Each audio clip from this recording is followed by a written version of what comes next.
Roch Marc Christian Kaboré est en Côte d'Ivoire. Le président du FASO a été accueilli cet après-midi à Yamoussoukro par son homologue Alassane Ouattara.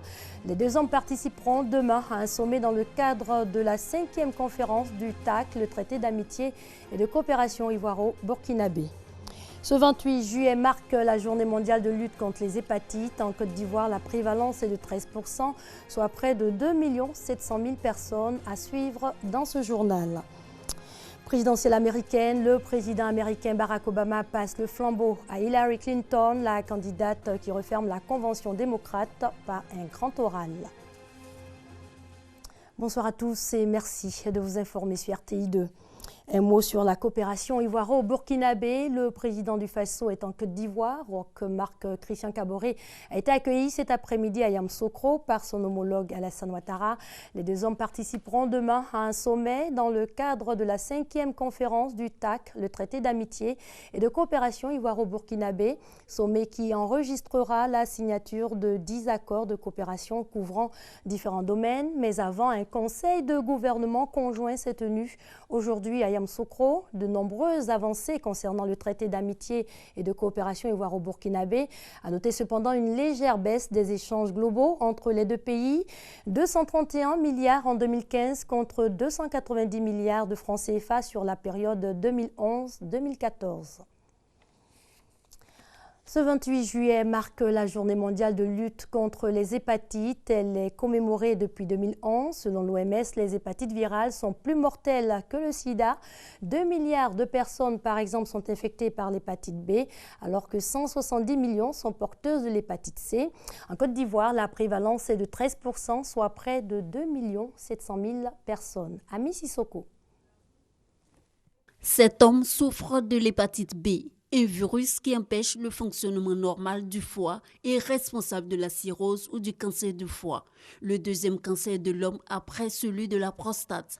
Malade depuis plus d'1 an, l'hépatite B dont il souffre sera découverte à la faveur d'examens de santé. Victime de cette maladie chronique, il vient une fois de plus d'être hospitalisé au CHU de Cocody. Mon ventre était maintenant gonflé.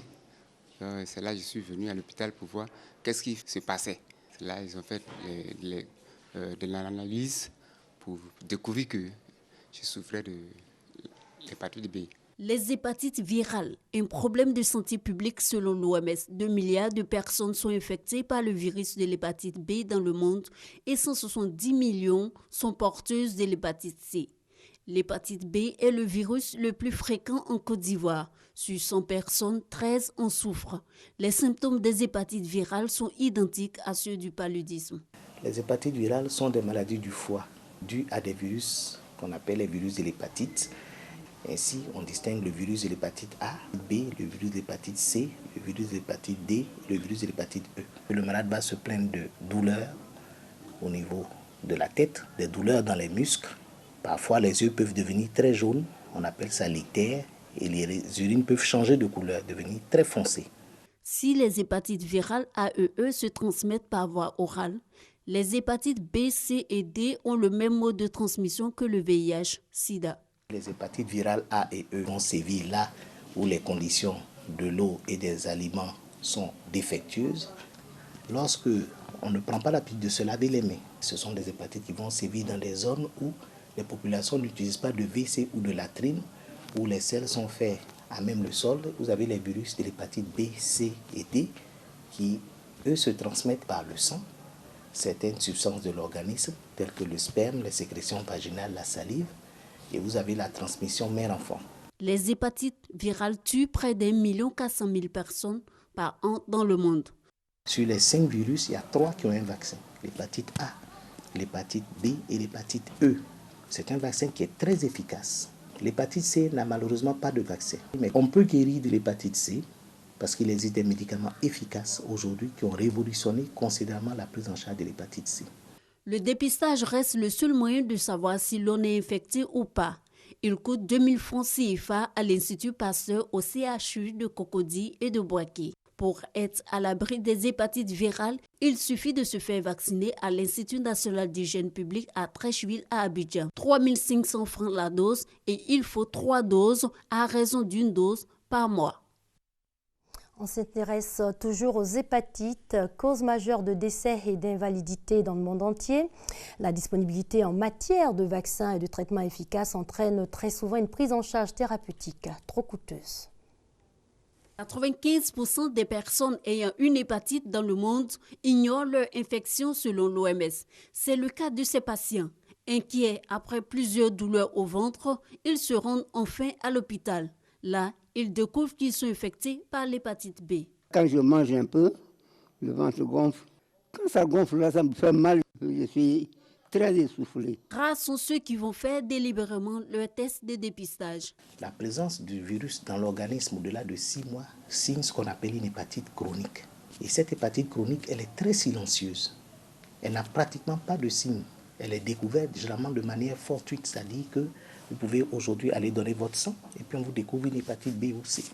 Alors qu'apparemment, vous ne vous sentez pas malade. Et cette phase chronique-là pose des problèmes parce que la plupart des personnes infectées ne le savent pas. Raison pour laquelle cette maladie a été baptisée le tueur silencieux. Face à cette maladie, il faut vraiment le courage personnel d'abord pour pouvoir surmonter. Mais parce qu'on ne peut pas, en tout cas, se mouvoir. On n'est pas heureux. Parce que ce que tu pouvais faire avant, tu ne peux plus faire. Il ne faut pas se laisser abattre par la maladie. Quand on est malade, même si on n'a pas d'argent, on se débrouille, on cherche à gauche et à droite. Et puis on a un peu d'argent, on se rend à l'hôpital pour se faire soigner. Maladie chronique, la prise en charge est un véritable souci pour les malades. Aujourd'hui, par exemple, j'ai dépensé 18 000 francs. Bon, depuis l'année passée jusqu'à nos jours, ça fait 1 million et quelques que je dépensais déjà. Ça appauvrit.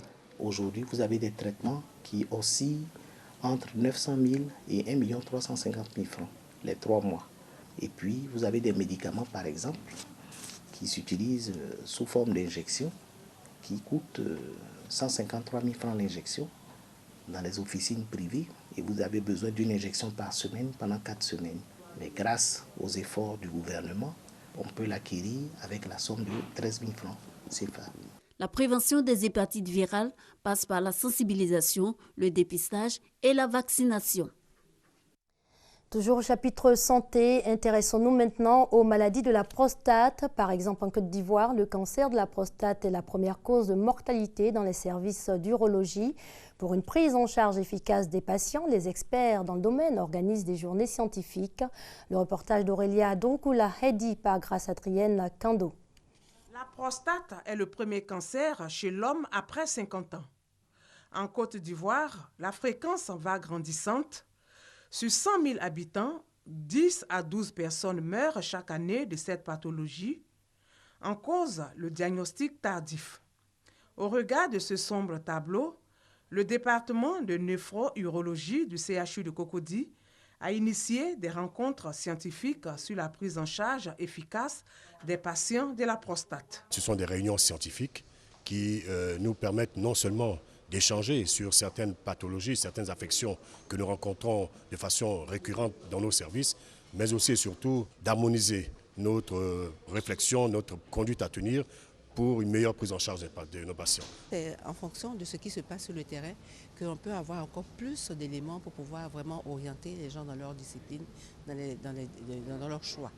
Donc c'est très important ces journées du département parce que c'est vraiment un élément qui permet d'avancer au niveau de la science en Côte d'Ivoire.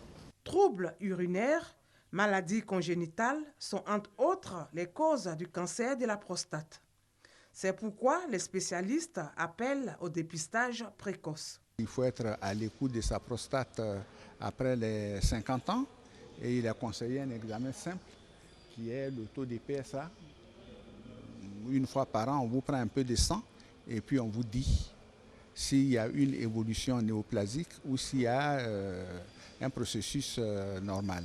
Mais je pense qu'il y a souvent des gestes simples à faire pour proroger de quelques années sa vie, parce qu'un cancer de prostate détecté tôt, il n'y a pas de raison que ça vous importe. Pour réduire le taux et éviter les maladies liées à la prostate, le département de néphro-urologie du CHU de Cocody prévoit une semaine de sensibilisation nationale dans les mois à venir. Depuis hier se tient la journée de lutte contre la drogue. L'initiative du comité interministériel de lutte antidrogue. Les communes d'Adjamé et d'Atekoubé ont été choisies pour abriter la série d'activités prévues dans le cadre de ce programme de sensibilisation. Éric Gori. Décrétée par l'ONU, la journée internationale de la lutte contre l'abus et le trafic illicite de drogue est célébrée tous les 26 juin dans le monde entier. Cette année, les autorités ivoiriennes ont décidé de célébrer l'événement après la période des examens pour mieux faire passer le message. Les dates des 27, 28 et 29 juillet sont donc choisies pour les festivités. L'objectif est d'amener les jeunes à se détourner de la consommation et la vente de drogue. Le trafic illicite de drogue est la première source qui alimente les réseaux criminels, les réseaux terroristes.